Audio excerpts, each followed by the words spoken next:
Okay, guys, chapter 26 of Amal Unbound. How's your headache, Nazarene Baji? I asked her the next morning. Thanks to you spending the last 2 nights massaging my head, much better. I'm heading out to meet a friend for a little while. I'm glad. What should I do while you're gone? You deserve some rest. She finished applying her lipstick, just finished tidying up the room, and you can have the rest of the time to yourself until I return. I thought it would be days, weeks maybe, until I could venture beyond this estate. My head was foggy from another sleepless night, but when would I have this chance again? I quickly straightened her room after she left and slipped on my satchel. Where are you off to? Mumtaz asked when she found me in the foyer. Just a walk. Nazreen Baji said I could have the afternoon to myself while she was gone. I hurried down the foyer and out the door. Sliding my shawl over my head to shield my eyes from the bright sun, I approached the gate and the stocky guard holding the rifle. I had forgotten about him. I edged closer to explain myself, but before I could even say a word, he wordlessly swung the gate open. All this time I thought he was here to trap me inside, but it was I who had decided I could not leave. I walked until the lush grounds of the estate melted into the main road. For a brief second I considered turning right toward home, but it took so long to drive here I could never walk home and back in one afternoon. I craned my neck.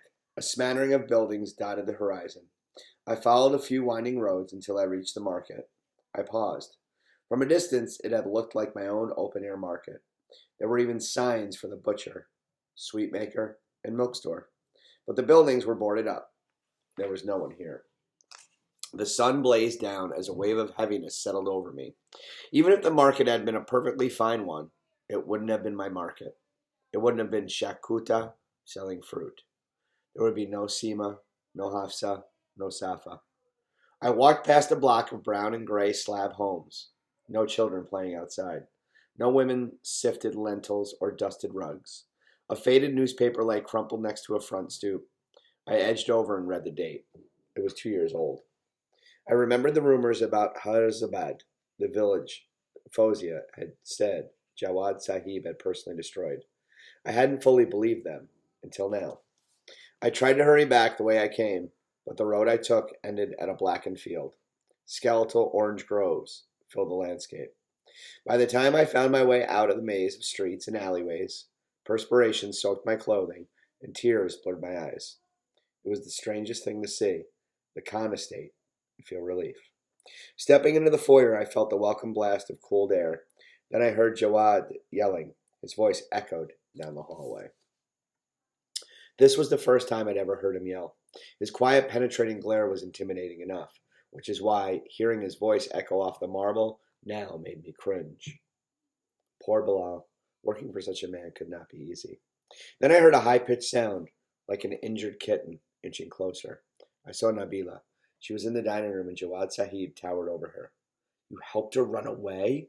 Run away? I had nothing to do with it, I swear. Jawad Sahib lifted his hand. He was going to hit her. He was going to hit her because of me. Wait! I cried. Don't! Jawad Sahib's eyes widened when he saw me. Where were you? As he walked toward me. The market, I managed to say. I got lost coming back. What market? There's no market. You dare lie to my face? He shouted. I know that now, I trembled.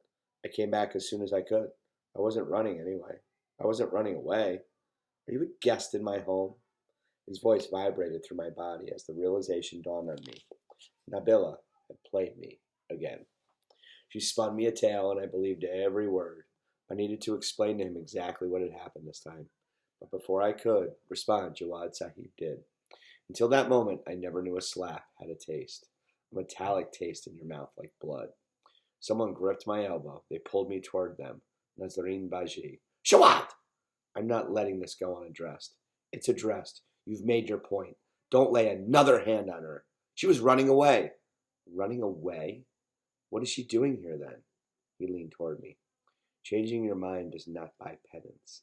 I'll decide your punishment, but you will never disrespect me again. He walked away without another word.